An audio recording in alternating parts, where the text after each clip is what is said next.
মাসুদ কামাল ভাই, আসতে চাই যে সরকারের ভূমিকা, নির্বাচন কমিশন আইন শৃঙ্খলা পরিস্থিতির প্রসঙ্গ নিয়ে কথা বলছিলেন। আপনার কাছে কোট আনকোট এই প্রশ্নটি রাখি, যে এইভাবেই রাখছি যে আসলে বর্তমান সরকার নিয়ে তো অনেক কথা হয়েছে, যেটা অমুক দলের সমর্থিত সরকার, অমুক দলের সরকার, কিন্তু এই বাস্তবতায় সরকার যে ব্যবস্থাগুলো একটি ঐতিহাসিক নির্বাচনের প্রশ্নে, গ্রহণযোগ্য নির্বাচনের প্রশ্নে গ্রহণ করছে, তাতে মনে হচ্ছে যে কেউ সন্তুষ্ট হচ্ছে না। আমি তো দেখি না আসলে, আমি তো কাউকে বলতে শুনি নাই যে আমরা খুব সন্তুষ্ট। এখন আমি শুনি না, এখানেও শুনলাম না, পত্রপত্রিকাতেও দেখে কেউ বলে নাই যে সরকারের প্রত্যেকটা পদক্ষেপ এত সুন্দর, এত অসাধারণ, যে এরকম পদক্ষেপ, এরকম ব্যবস্থা আমরা এর আগে কখনো দেখি নাই। এরকম কাউকে বলতে শুনি নাই ভাই পর্যন্ত। আমি সবাই সন্দেহ। এখন ঘটনাটা জানেন, জি, আগে কি হতো, আগে অনেক সময় হতো কি, যে সরকারের উপর মানুষ সন্দেহ করতো সরকার বোধহয় কোনো জায়গায় পক্ষপাত দুষ্ট আচরণ করছে। এখন হলো এই সরকার এতই অদক্ষ যে পক্ষপাত দুষ্টতা দেখাতে গেলেও তো এক ধরনের দক্ষতা লাগে, যে আমি দুইজনের মধ্যে উনাকে সাপোর্ট করবো, কিন্তু উনি টের পাবে না, উনি টের পাবে না। এটা কিন্তু হয়ে যাওয়ার পরে টের পায়, আগে টের পায় না। এটা কিন্তু দক্ষতা লাগে, এদের এই দক্ষতাও নাই। বাস আমি সবসময় বলি যে আমার দেখা মতো এই বছর, এত বছরের জীবনে এরকম অদক্ষ সরকার আমি জীবনে দেখি নাই। ওনার দেখলে একটা মাত্র দক্ষতা আছে, আমি মাঝে মাঝে কিন্তু অবাক হয়ে ভাবি ইউনূস সাহেবের একটা যোগ্যতা অসাধারণ। এটা হলো গিয়া যে উনি এতগুলি অযোগ্য লোককে একসঙ্গে করলেন কেমন কিনা, এটা কিন্তু এটা বিরাট যোগ্যতা। মানে আমি একটা লোক পাইলাম না যে লোকটা নাকি মনে করেন যে দুর্দান্ত পারফরমেন্স দেখালো, এবং উনি এতগুলি জোগাড় করিয়া নির্লিপ্ত ভাবে চুপচাপ বই থাকেন।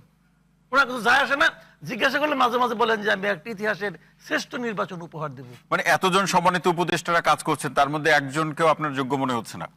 তুলনামূলক ভাবে দেখলে দুই একজন তো আছেই, তুলনামূলক ভাবে দেখলে তো এদের মধ্যে বেটার। আচ্ছা, এদের মধ্যে একজন বেটার আছে, আমি বলি আপনাকে, ওই যে যোগাযোগ এবং জ্বালানি বিষয়ক যিনি আছেন ফাউজুল কবির খান, ওনাকে আমি তুলনামূলক ভাবে বেটার মনে করি। জি। দ্বিতীয়টা খুঁজতে গেলে আমাকে মানে আধা ঘন্টা সময় দিতে হবে, কারণ দ্বিতীয়টা খুঁজতে হলে আমার মিনিমাম আধা ঘন্টা লাগবে খুঁজে বাই করতে। আরেকজন কি? তাহলে ঐতিহাসিক নির্বাচনের অঙ্গীকারের মানে ভাই কি offer? ভাই আমি বলি আপনাকে, উনি একটা নন পলিটিক্যাল লোক। আমি ইউনূস সাহেবের কথা বলতেছি। জি, বলুন। উনি এটা তো একটা ইলেকশন, তো একটা পলিটিক্যাল অ্যাক্টিভিটিস না, এটা একটা পলিটিক্যাল কাজ। এই পলিটিক্যাল কাজটা কিভাবে মানে গুটে আনতে হবে, এটা ওনার যোগ্যতার বাইরে এটা। এবং উনি এটা মানে এখন পর্যন্ত ওনার সুবিধাটা কি জানেন, প্রত্যেকটা পলিটিক্যাল পার্টি ওনাকে সাপোর্ট দিয়ে যাচ্ছে। সবাই কিন্তু মুখে মুখে বলে ভালো হচ্ছে না, অমুক হচ্ছে না, তা কেউ কিন্তু বলে না যে তুমি অযোগ্য, কেউ কিন্তু এর উচ্চারণ করে না। দুই একটা আমাদের মতো দুই একটা পাগল ছাগল করে, আর কেউ করে না কিন্তু। সবাই তাদেরকে বলে ঠিক আছে ভাই কামটা সারেন। ওইটা হয় কেন জানেন, বলি ঘটনাটা। ধরেন আপনি বাসার মধ্যে আছেন, আপনার 2 বছর 2.5 বছরের বাচ্চা হাতে একটা ছুরি নিয়ে ঘুরতেছে, আপনার লক্ষ্যটা কি হবো? বাবা কিছু করিস না, দে আমাকে দে, ওকে আমাকে দে, তোর চকলেট দেবো, মানে কোনো মতো গেলে ছুরিটা তুই ফালা। এই অবস্থাটা এদের, মানে সবাই আতঙ্কগ্রস্ত যে কোনো মতো ইলেকশনটা পার হোক।